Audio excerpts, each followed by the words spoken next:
नमस्कार दोस्तों, आपका स्वागत है। आज ये वो हम कहानी देखने वाले हैं दोस्तों, वो एक सच्ची कहानी है। जेम्स वैन प्राग नाम के एक बहुत बड़े साइकिक है। उन्होंने अपने अनुभव कहे हैं दोस्तों। उन्होंने इस तरीके से कहा है कि एक बार वो एक सेमिनार में लेक्चर देने के लिए जा रहे थे और वो उनका प्रोग्राम हो गया सब। और वापस आते समय वो कार चलाकर अपने रास्ते से जा रहे थे। तब वो ये कहते हैं कि ज़्यादातर वो कभी भी अपनी कुछ चीज़ें कहीं पर भूलते नहीं, लेकिन उस दिन उन्होंने अपना जो मोबाइल था वो कॉलेज में वो भूल गए जहाँ पर वो गए थे। बाद में जेम्स वैन प्राग कहते हैं कि मुझे एकदम हैरानी हुई कि मैं कभी भी ऐसी चीज़ें नहीं भूलता। तो बाद में यू टर्न लेकर बाद में वो कॉलेज में गए और बाद में फिर से उन्होंने मोबाइल लिया और अपने रास्ते जब जा रहे थे तब वो ये कहते हैं कि आगे बहुत ही ज़्यादा उस वक्त ट्रैफिक था। और बाद में इन्होंने जब छानबीन की तब उनको ये पता चला कि उस रोड पर तकरीबन 15 से 17 मिनट दोस्तों लेट हुआ था। वो मोबाइल वहाँ पर रहने की वजह से एकदम बहुत ज़्यादा लेट नहीं हुआ था, लेकिन वहाँ पर जो ट्रैफिक था उसके बारे में जब उन्होंने जानकारी जुटाई तब उनको ये पता चला दोस्तों कि तकरीबन 14-15 मिनट जब वो वहाँ से जाने वाले थे उसी समय वहाँ पर एक सड़क में दोस्तों दुर्घटना हुई, सोचो।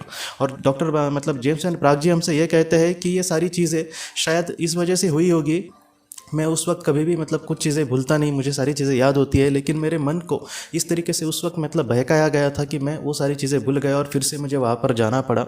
उतना ही उनको पता था। लेकिन बाद में जब दोस्तों ऐसे जो लोग होते हैं ज़्यादातर ध्यान वगैरह करते हैं और आध्यात्मिक स्तर पे वो आगे जाने की कोशिश करते हैं, जैसे कोई साइकिक वगैरह, तब उनको ये बात पता चली कि ये जो सारी चीज़ें हैं दोस्तों वो उनके मार्गदर्शक आत्मा ने रची थी।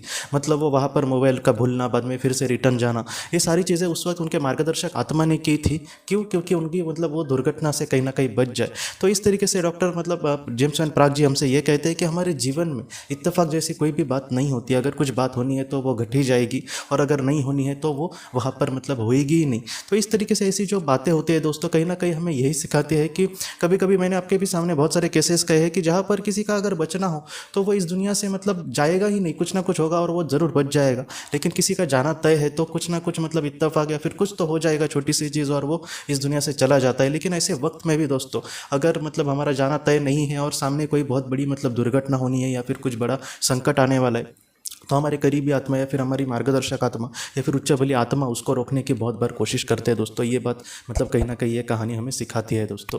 तो दोस्तों हम अपने अगली वीडियो में किसी नए विषय को लेकर मिलेंगे। तब तक आप अपने परिवार का ख्याल रखना। आपका बहुत बहुत धन्यवाद। ज़िंदगी की रोशनी ये एक कंसल्टेंसी है जो ऐसे लोगों को मदद करने की कोशिश करती है जिन्होंने किसी अपने को खोया है या फिर जो लोग अपने जीवन में बहुत ही ज़्यादा दुखी है। जो लोग इस संस्था के साथ जुड़ेंगे उन्हें पास्ट लाइफ रिग्रेशन के ऑडियो, ध्यान करने के लिए 5 ऑडियो, 10 ऑडियो बुक्स और उसके साथ साथ PDF किताबें, ऐसी किताबें जो मोबाइल या फिर लैपटॉप या फिर कंप्यूटर पर आप पढ़ सकते हैं। ऐसी किताबें उन्हें ईमेल पर या फिर व्हाट्सएप पर भेजी जाएंगी। जो लोग इस संस्था के साथ जुड़ना चाहते हैं वो कृपया इस नंबर पर व्हाट्सएप मैसेज करें। आपका बहुत बहुत धन्यवाद।